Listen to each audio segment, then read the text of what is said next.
Halo Sobat Binar, kembali lagi di program Bisikan, bicara asik psikologi ala berbinar. Bersama saya Maulia dan rekan saya Gina. Nah gak kerasa nih, Bisikan udah masuk ke episode keempat loh. Nah membahas tentang kehidupan pastinya tidak ada habisnya ya. Sobat Binar juga pasti pernah mengalami peristiwa yang memiliki makna tersendiri. Baik itu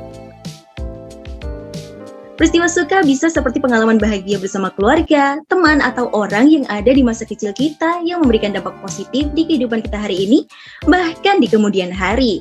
Nah sebaliknya, peristiwa duka semasa kecil seperti adanya luka yang belum diselesaikan dapat mempengaruhi bagaimana kita bersikap di masa depan, seperti perilaku dan perasaan negatif yang berpotensi kita alami. Sobat Bina tahu nggak sih kalau hal ini berkaitan dengan inner child yang ada di dalam diri kita? Nah, kebetulan banget nih, kali ini kita akan membahas topik mengenai inner child bersama narasumber kita yaitu Mas Dhani Sanjaya Arvensia, Sarjana Psikologi, Magister Psikologi, Psikolog. Untuk mendalami inner child ada beberapa pertanyaan yang mau kita tanyakan ke Mas Dhani nih. Oke, halo Mas Dhani, sebelumnya selamat malam. Apa kabar Mas Dhani?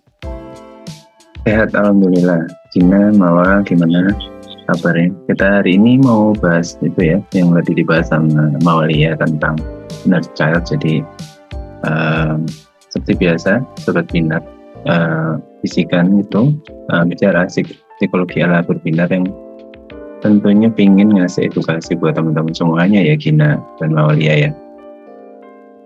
Oke, jadi apa nih yang mau kita bahas kali ini? Yang mau ditanyakan apa nih kalau dari Maulia sampai Gina? Nah, kalau dari aku ini kan tadi udah di opening dulu ya, Mas, sama Kamal ini udah panjang juga soal inner child gitu. Ini tuh jadi salah satu hal yang kayaknya juga banyak nih lagi diomongin sama masyarakat Indonesia dan cukup rame gitu diomongin di sosial media khususnya. Sama di kayaknya generasi milenial sama Gen Z gitu ya Mas ya. Jadi karena ini cukup terkenal dan udah banyak orang yang recognize soal inner child ini, kata-kata ini. Jadi tapi tuh sebenarnya inner child itu tuh apa sih Mas? Inner child yang akan kita bahas pada malam hari ini di Bisikan on Spotify episode yang keempat ya. Nah, itu bisa kalian baca itu di salah satu konten Instagram berbinar di tanggal 25 Juli 2022. Lumayan lama banget tuh, hampir setahun yang lalu tuh berbinar pernah bahas itu ya. Jadi terus kemudian topik ini tuh juga kemarin diangkat lagi sama salah satu Instagram creator yang berbinar itu dalam bentuk reels. Yang reelsnya itu bisa kalian akses di tanggal 17 Juni 2023. Jadi sebulan yang lalu. Jadi kalau mau tahu sambil dengerin Spotify ini, sambil dengerin podcast ini gitu ya teman-teman Sobat Binar, bisa sambil baca di konten yang di tanggal 25 Juli tahun lalu atau di tanggal 17 Juni bulan lalu. Nah, terus kalau dari sudut pandangku sebagai psikolog, untuk menanggapi konten-konten yang dibangun sama teman-teman di Berbinar, untuk inner child itu memang lagi banget dibahas di beberapa platform atau sosial media atau bahkan berbagai artikel yang ada di online maupun offline gitu ya, atau di surat kabar gitu ya. Nah, inner child sendiri itu apa? Inner child sendiri itu kalau secara keilmuan psikologi ini sesuatu yang baru, betul kata Gina tadi ya, bahwa ini memang sesuatu yang lagi hangat dibahas sama generasi milenial atau generasi yang anak zaman sekarang, yang sekarang lebih sering dibahas juga atau dipanggil dengan istilah generasi Z gitu ya. Inner child itu kalau coba dilihat dari perspektif keilmuan psikologi, sebenarnya inner child itu adalah pengalaman masa lalu di saat masih anak-anak gitu ya, di saat masa kecil. Dan inner child itu tidak selalu berhubungan dengan sesuatu yang negatif. Nah, inner child atau pengalaman masa lalu di masa kanak-kanak itu yang lagi dibahas saat ini itu cenderung dibahas yang area atau pengalaman-pengalaman yang buruk, karena memang pengalaman yang buruk itu relate buat sebagian orang yang di masa kecilnya itu, dan kemudian di saat sekarang itu mempengaruhi cara dia berkeputusan, mengambil keputusan maupun cara mereka bersikap gitu. Dan inner child itu yang terluka atau inner child yang negatif atau pengalaman masa kecil yang negatif itu bisa dalam bentuk berbagai hal. Salah satunya tentang trauma masa kecil, tentang penganiayaan bisa, tentang perasaan diabaikan, neglected child gitu ya, yang dialami masa kecil. Jadi tidak harus selalu tentang pola asuh orang tua, tapi juga bisa terkait dengan situasi-situasi yang kurang menyenangkan di masa lalu. Misalkan ada kayak situasi di mana seorang orang yang zaman sekarang, maksudnya anak yang sekarang mengalami fobia, itu bisa juga diawalin saat di masa kecilnya itu mengalami rasa tidak nyaman ketika bertemu dengan objek fobianya. Misalkan tentang cacing dan segala macam, kayak gitu yang sekarang menjadi fobianya si orang itu zaman sekarang. Jadi kurang lebih kayak gitu Kak Gina. Jadi inner child ini adalah pengalaman masa kecil lah kayak gitu. Bukan sekarang yang kita bahas apa terlukanya, negatifnya atau positifnya kayak gitu. Oke, jadi sebenarnya inner child ini bisa negatif atau positif gitu ya Mas ya. Karena Betul. kalau yang terlihat gitu dari yang aku lihat itu di sosial media biasanya pengalaman negatifnya aja yang menyebabkan mungkin mempengaruhi tumbuh kembang individu dari anak gitu. Jadi saya dapat informasi baru Sobat Binar semuanya. Tapi ini kan soal pola asuh orang tua juga yang mempengaruhi bagaimana seorang anak itu tumbuh kembang sama bersikap gitu. Ketika dia mulai memasuki usia mungkin dari anak-anak terus remaja terus sampai dewasa, mungkin pola asuh yang dilakukan sama orang tuanya itu akan terus mempengaruhi seorang anak dalam bertumbuh kembang gitu ya Mas. Paham aku maksudnya gini. Jadi emang kalau kita ngomong inner child gitu ya, ini kan kita casual aja, nggak apa-apa. Jadi kalau inner child itu memang bisa bergabungan dengan berbagai hal. Maksudnya apa yang terjadi di masa lalu anak-anak itu kan bisa dalam berbagai hal ya. Meskipun sebenarnya banyak sekali yang membahas kalau sebenarnya pengalaman masa lalu anak itu seharusnya berhubungan banyak berhubungan dengan hal-hal yang sifatnya itu masa-masa bermainnya mereka gitu kan, atau masa-masa mereka itu tumbuh kembang gitu kan. Dan kebanyakan tumbuh kembang anak-anak itu seharusnya berada di lingkungan keluarganya, yang notabene sebenarnya di lingkungan keluarga itu yang paling berperan besar adalah orang tuanya, karena orang tua itu yang mengembangkan, mendidik anak ya sejak dia lahir atau bahkan sejak sebelum lahir, saat masih di masa kandungan, kemudian sampai dia lahir dan akhirnya tumbuh kembang menjadi seorang yang dewasa gitu. Pola asuh begitu berperan sebenarnya di sana, tapi tidak serta-merta yang akan dibahas di dalam inner child itu adalah pembahasan atau topik-topik yang berhubungan dengan pola asuhnya saja, tapi bisa jadi juga ketika di masa kecil itu hal-hal yang sifatnya traumatik itu berhubungan dengan pendidikan di masa tumbuh kembangnya, itu bisa berhubungan sama kayak tadi aku bilang, bagaimana cara dia mengenal lingkungan yang dia bisa menilai dan memahami kira-kira objek tersebut itu sesuatu yang menyenangkan atau tidak gitu kan. Dan itu nanti akan berpengaruh dari cara dia menilai, berpendapat, dan mengambil keputusan di masa dewasanya dia. Termasuk tadi yang aku bilang ada tentang rasa khawatir, rasa takut, trauma, atau fobia yang muncul di masa yang akan datang waktu dia dewasa.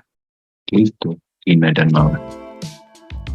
Mungkin biar nggak Gina terus nih, mungkin mau ada yang mau ditanyain Mamalia tentang inner child ini sendiri gitu ya, karena memang ini topik yang termasuk baru ya di dalam dunia psikologi, tapi meskipun gitu ini sesuatu yang lagi ngetrend di masa anak zaman sekarang.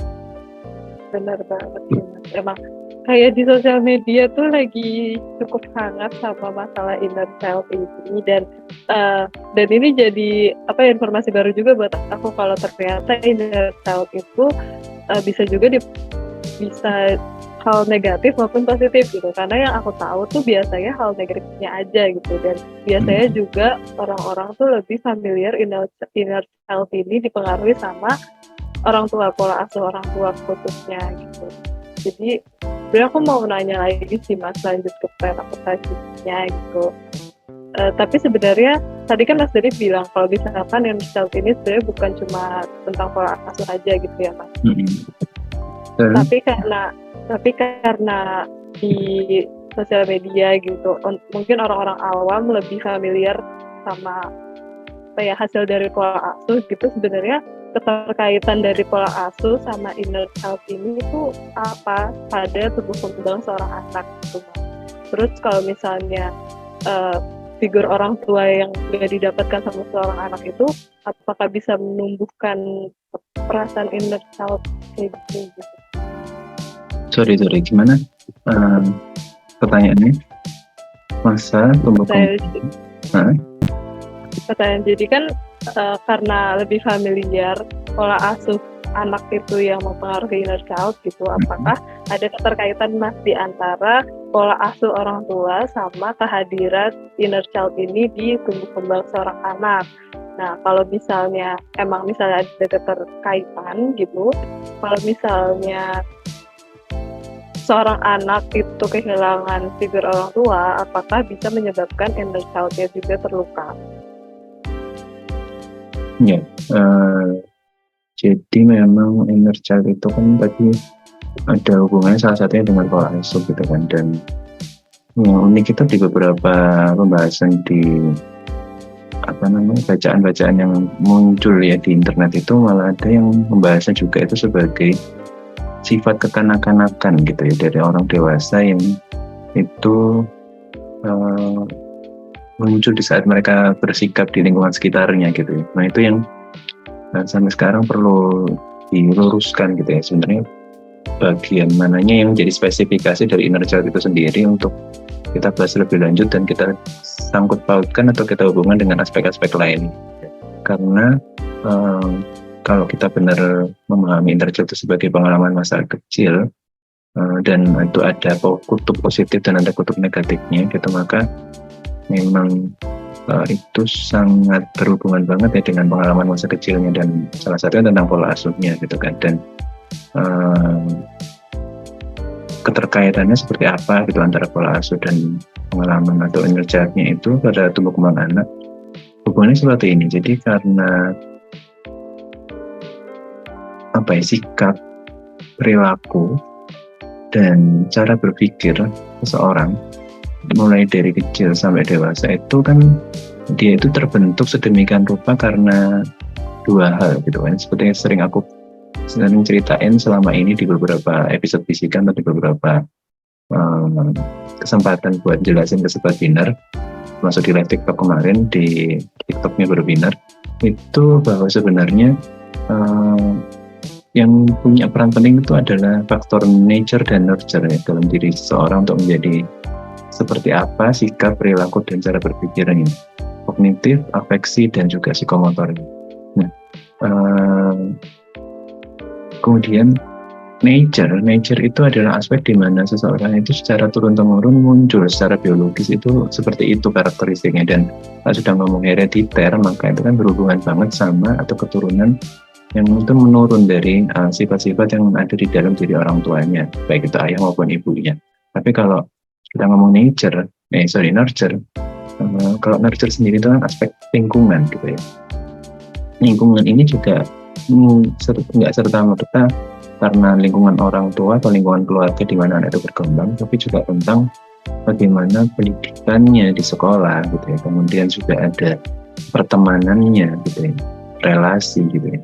Sudah agak remaja berarti tentang hubungan relasi dengan lawan jenis, pacaran dan segala macam gitu ya. Nah, lalu masa kecilnya tumbuh kembang anak yang kita bilang tadi terkait sama inner child itu kan lebih banyak berhubungan atau bersentuhannya langsung dengan semacam kegiatan aktivitas bersama dengan orang tua gitu kan. Jika memang masa kecil anak itu memang habis atau kebanyakan memang dihabiskan bersama orang tua, kan ada beberapa anak yang masa kecilnya itu figur orang tuanya itu tuh justru banyak ada di pengasuhnya dalam tanda kutip, bisa kakek neneknya, bisa babysitternya, bisa ART-nya gitu ya, bisa tantenya, omnya dan gitu kan segala macam. Nah, Itu yang nanti harus kita cek lebih lanjut. Kira-kira siapa nih di dalam masa kecil anak itu yang punya peran besar dalam membentuk tumbuh kembang anak itu sendiri gitu kan.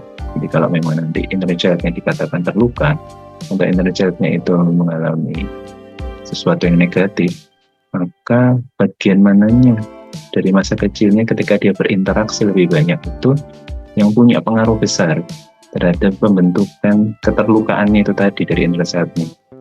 Gitu. Jadi kalau memang dibantu oleh orang tua, bisa jadi memang orang tua yang punya peran besar dalam membentuk inner child yang terluka itu. Tapi kalau masa kecilnya ternyata lebih banyak sama bukan orang tua, itu yang kita harus cek lebih lanjut. Karena kita tidak serta-merta bisa menghubungkan dengan 100% gitu ya tentang pola seorang tua itu terhadap inner child anak itu di masa dewasanya gitu kan. Dan apalagi yang tadi disampaikan Gina itu ada kehilangan figur orang tua juga di dalamnya.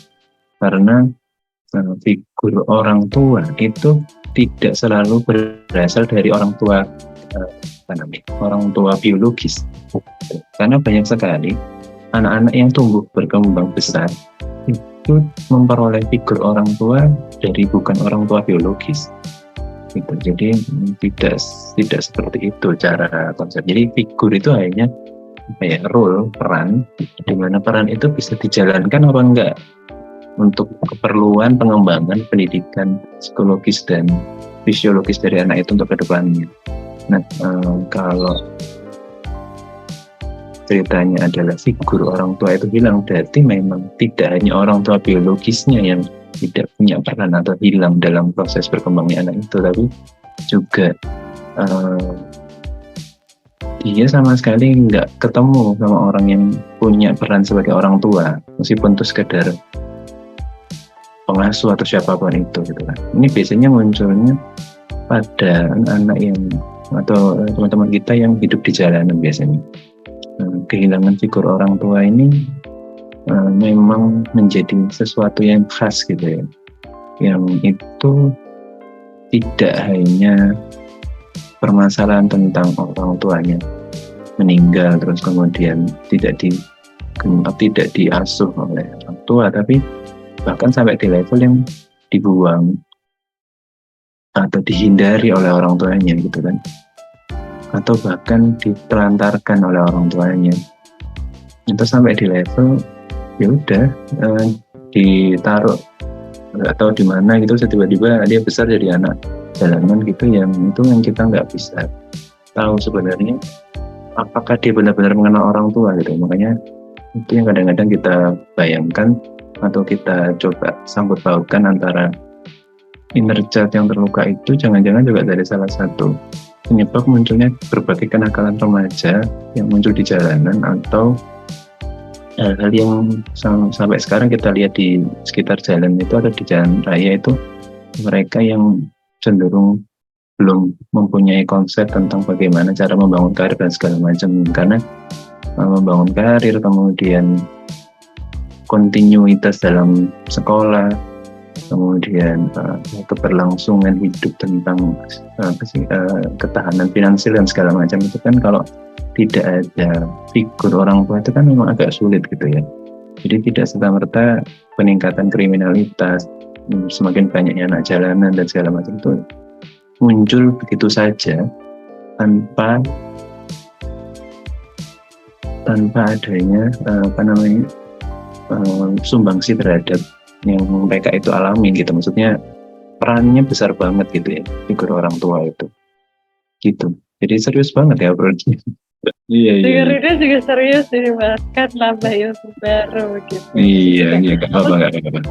Aku juga jadi baru tahu sih kalau misalnya ya bener juga sih, aku baru jadi mikir lagi gitu Mas. Ternyata emang nggak setiap anak nih, mungkin ada beberapa anak yang diasuhnya bukan sama orang tua biologis, dan itu juga bisa menyebabkan seseorang punya inner child gitu.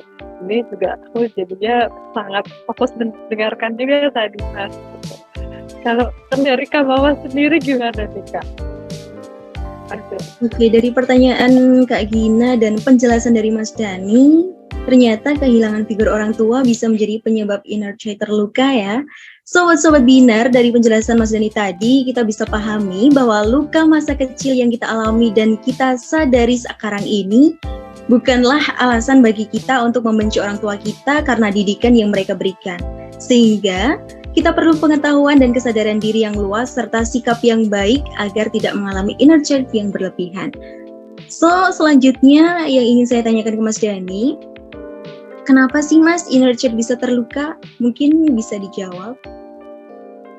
Oke, inner child bisa terluka karena memang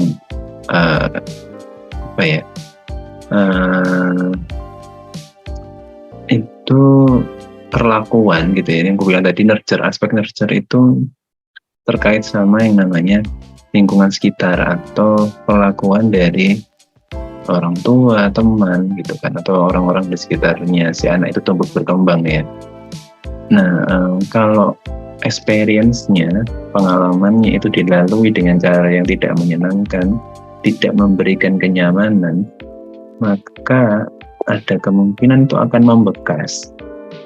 Dan itu kalau secara terus-menerus tidak menemukan redemption-nya, tidak menemukan yang membuat itu jadi kembali normal cara berpikirnya atau kembali memperoleh supaya kembali bisa normal gitulah intinya gitu ya, itu maka akan jadi permasalahan yang cukup berat ya di masa yang akan datang, atau yang kita bilang inner child yang terluka tadi itu ketika di dewasa itu baru terasa gitu kan. Oh, aku dulu diperlakukan seperti ini sehingga aku jadi kurang bisa memperlakukan orang tua aku dengan baik, atau mungkin karena aku diperlakukan dengan tidak baik maka aku juga akan memperlakukan orang lain dengan tidak baik, kayak gitu. Ada berbagai kemungkinan yang terjadi ketika inner child itu terluka akibat dari penganiayaan orang tua, diabaikan, dibuang, ditelantarkan tadi ya. Itu hal-hal yang bersifat traumatis yang itu mungkin terkait abusive gitu ya, abusive behavior, perilaku kasar, perilaku yang abuse gitu ya, yang bullying dan segala macam, terkait agresi verbal maupun agresi fisik gitu kan, atau kan sampai ke pemerkosaan. Itu kan hal-hal yang bisa jadi memberikan sumbangsi terhadap keterlukaan suatu inner child-nya seseorang gitu kan. Jadi memang banyak sekali ya yang bisa menjadi penyebab dari inner child itu bisa terluka gitu kan. Mungkin kalau kita sambungkan sama tadi beberapa artikel yang kurang pas ya tentang inner child yang menganggap sebagai sifat kekanak-kanakan, mungkin itu juga jadi salah satu penyebab kenapa sih orang itu jadi seseorang yang kekanak-kanakan ya, karena mungkin di masa kecilnya dia kurang memperoleh kasih sayang yang cukup gitu ya, kasih sayang yang tepat dari orang tua, sehingga ketika di masa dewasanya dia mencoba menunjukkan perilaku yang seperti saat dia masih kecil, di mana fase itu dia nggak memperoleh masa kecilnya dengan baik gitu kan. Karena kalau di ilmu psikologi itu ada beberapa teori yang bilang kalau ketika di satu fase kehidupanmu, di salah satu usiamu itu tidak terpenuhi kebutuhan perkembangannya atau tahap perkembangannya tidak terselesaikan, nggak lulus lah dalam arti kayak kelas itu nggak lulus kelas 1, dia nggak bisa naik kelas gitu kan. Nah, kalau di manusia kan nggak bisa kayak gitu. Kalau kita usianya misalkan 10 tahun, kalau kita nggak menyelesaikan tugas 10 tahun kan tetap besoknya tahun depan usianya 11 tahun gitu kan. Ya kita nggak bisa bilang nggak naik kelas ya, gimana caranya kita nggak naik kelas, masa mau tetap di usia 10 tahunnya nggak bisa, usia tetap bertambah. Tapi sayangnya tugas-tugas perkembangannya, hal-hal yang harus diselesaikan di usia 10 tahun itu nggak terselesaikan. Dan itu menyebabkan kejadian sifat kekanak-kanakan, masa pengalaman traumatis dan segala macam. Ada perasaan-perasaan tidak nyaman ketika berhubungan sama orang lain, atau bahkan ada yang sampai di level gini, nggak mau nikah gara-gara masa kecilnya yang kurang bahagia sama orang tuanya, atau mungkin dia melihat hubungan pernikahan itu sebagai sesuatu yang tidak menyenangkan sehingga next time dia tidak mau menikah. Kan banyak yang seperti itu. Atau juga ada yang punya pemikiran gini, aku mau nikah tapi nggak mau punya anak, nanti takutnya anakku mengalami seperti yang aku alami, kayak gitu juga ada, banyak yang seperti itu. Ada juga ada yang karena korban pemerkosaan akhirnya memiliki anak di usia muda, akhirnya dia menjadi konsep tentang membangun keluarga, kemudian kepercayaan, trust kepada lawan jenis itu jadi hilang kayak gitu. Kan sampai di level nggak mau nikah tapi nggak mau berhubungan sama cowok, sampai menyimpan dendam, benci dan segala macam kepada segala macam namanya laki-laki, itu juga ada kayak gitu. Bahkan ada juga yang sampai di level kayak gini, membangun sebuah gerakan yang itu dalam rangka untuk itu memperjuangkan hak-hak wanita yang sampai seperti itu gitu kan, juga ada kan seperti itu, karena mungkin ada permasalahan di masa lalu yang akhirnya dia coba bawa, dan orang-orang yang memiliki rasa yang sama itu akhirnya diajak juga mengikuti gerakan tersebut dan membentuk sebuah gerakan yang itu nanti harapannya nggak merugikan gitu kan, gitu, nggak merugikan buat orang-orang yang memiliki pengalaman serupa, maksudnya seperti itu. Gitu ya dan Gina, tapi hari ini lumayan keras. Oke, baik. Berarti bisa kita pahami nih Sobat Binar, pengalaman yang menyakitkan dan traumatis masa kanak-kanak itu bisa menjadi salah satu penyebab inner child kita terluka, seperti kenangan saat merasa kehilangan, mendapatkan kekerasan, penelantaran, atau saat diri kita merasa tidak aman sehingga menghasilkan kesulitan dalam mengatasi kecemasan, trauma, atau depresi saat masa dewasa. Sebab itu penting sekali untuk kita mengenali tanda inner child yang terluka agar dapat segera mengambil tindakan untuk mengatasinya. So, pertanyaan selanjutnya kepada Mas Dhani adalah bagaimana sih Mas ciri-ciri atau tanda inner child yang terluka? Tanda-tanda ya pertanyaannya ya? Iya. Oke, tanda-tanda inner child yang terluka. Kita biasanya gini nih, bisa coba seperti ini. Kita ngerasa ada yang salah nggak gitu ya, kita tahu salah apa enggak, itu biasanya kita dengan membandingkan gitu ya dengan teori yang ada. Jadi kalau membandingkan dengan orang lain itu kurang sepadan kadang-kadang, karena setiap orang itu berbeda. Tapi kita coba cek salah atau tidaknya, coba bandingkan dengan beberapa teori psikologi perkembangan gitu ya.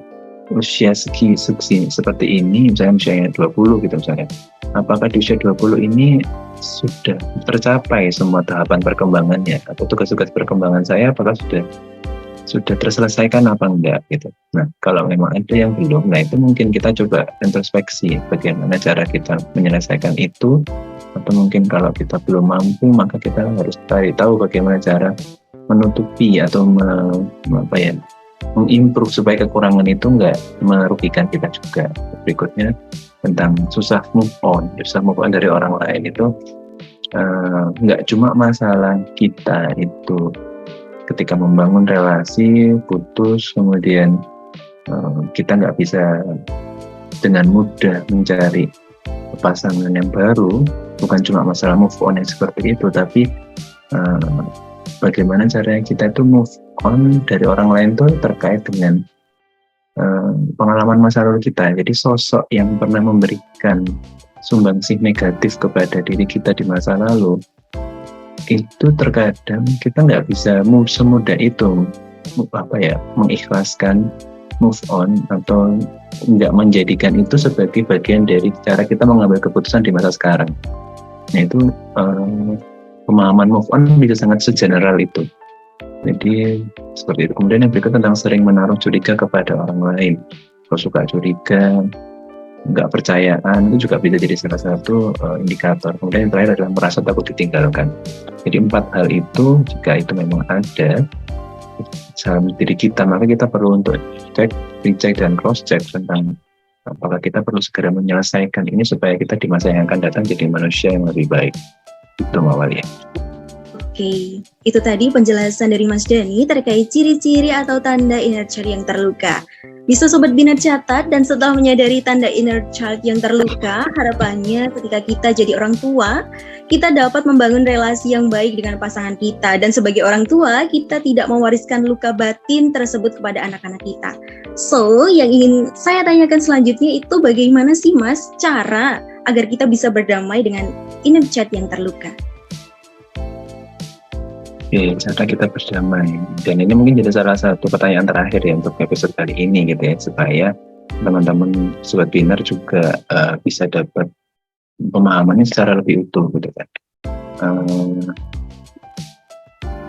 Yang pasti gini, coba untuk belajar yang perlu diperbaiki itu adalah area pemahaman atau kognisinya gitu, keterbukaan diri gitu kan, untuk menerima segala masukan yang ada di sekitar kita, melihat apa yang ada di depan, permasalahan yang di depan itu sebagai segala hal gitu. Maksudnya tidak hanya melihatnya dari perspektif diri sendiri, tapi coba dilihat dari berbagai perspektif, sehingga masalah-masalah yang muncul itu bisa segera diselesaikan tanpa harus kita itu memilah-milah, oh ini tuh baik sama aku, ini enggak, atau ini atau gimana kayak gitu. Jadi jangan sampai ada perspektif-perspektif yang itu cuma ada di diri kita aja, yang itu sebenarnya belum tentu benar gitu. Jadi yang paling penting dilakukan untuk kita bisa berdamai dengan inner child itu adalah memperbaiki cara berpikir kita dulu gitu kan. Kemudian dari situ kita jadi bisa lebih menata diri gitu ya, kita bisa lebih berkonsentrasi dan fokus untuk mulai membangun kira-kira dari yang sudah kita pahami dengan baik itu, apa yang bisa kita lakukan dari diri kita sendiri itu untuk bisa move on itu tadi, solusinya gitu. Gimana cara kita solusinya? Membangun relasi yang baik, mencoba untuk percaya kepada orang lain, kemudian bahwa kita itu tidak sendiri, kita punya orang-orang di sekitar kita yang care sama kita. Orang yang care sama kita bisa jadi siapapun, tidak harus selalu orang yang setiap hari sama kita, tapi bisa jadi ada orang-orang yang selama ini memperhatikan kita, tapi kita sebenarnya nggak sering jalan bareng sama dia atau ngobrol sama dia. Itu ya, membuka semua ruang yang belum dibuka, itu salah satu cara untuk kita bisa lebih bijak dalam memahami inner child kita, bisa berdamai dengan inner child-nya kita. Itu awalnya dan Gina. Baik, terima kasih untuk penjelasannya Mas Dhani terkait cara berdamai dengan inner child. Nah, faktanya memang menyembuhkan luka inner child merupakan proses yang panjang dan tidaklah gampang. Oleh karena itu, kehadiran orang sekitar seperti keluarga, sahabat, dan tenaga profesional akan sangat membantu kita dalam proses kita. Sebagai penutup, Gina, saya persilakan. Oke, demikian itulah Sobat Binar semuanya. Kita udah punya pengetahuan baru nih soal inner child ini. Jadi mungkin untuk teman-teman yang sekiranya berpikir kalau misalnya punya inner child yang mengganggu, mungkin bisa dilihat dulu dari ciri-cirinya apakah termasuk, dan kalau misalnya dirasa termasuk bisa mulai berdamai dulu dan diawali dengan mindset dari diri sendiri gitu. Nah, Sobat Binar, tahu nggak sih kalau misalnya kelas berbinar ini punya banyak layanan yang bisa banget Sobat Binar cobain. Buat Sobat Binar yang ingin berkonsultasi dan menceritakan keluh kesah, Berbinar menyediakan layanan konseling bersama psikolog maupun konseling bersama konselor sebaya nih. Berbinar juga menyediakan layanan psikotes bagi kamu yang ingin mengenal diri lebih dalam dan mengetahui kemampuan diri yang kamu miliki. Berbinar menyediakan layanan psikotes berupa tes minat bakat dan tes psikologi. Ada produk baru juga yang baru aja dirilis sama Berbinar, yaitu Berbinar Plus. Nah, Berbinar Plus ini adalah layanan one package yang terdiri dari kelas daring berbasis video pembelajaran, konseling materi secara langsung, dan psikotes yang disediakan oleh Berbinar Institute Indonesia. Jadi, bagi Sobat Binar yang berminat dengan produk dari kami bisa mendaftar di link yang ada di pin postingan Instagram Berbinar atau bisa langsung DM ke Instagram Berbinar ya di @berbinar.in. Kalau gitu mungkin bisa kami sudahkan aja begitu ya Kak Mawa, Mas Dhani. Terima kasih banyak atas waktunya. Terima kasih banyak juga bagi Sobat Binar yang udah dengerin podcast kita kali ini, dan tentunya kita bakalan balik lagi di podcast episode selanjutnya dengan materi-materi yang menarik tentunya. Kalau gitu terima kasih banyak Mas Dhani, Kak Mawalia, dan Sobat Binar semua. Sampai bertemu lagi.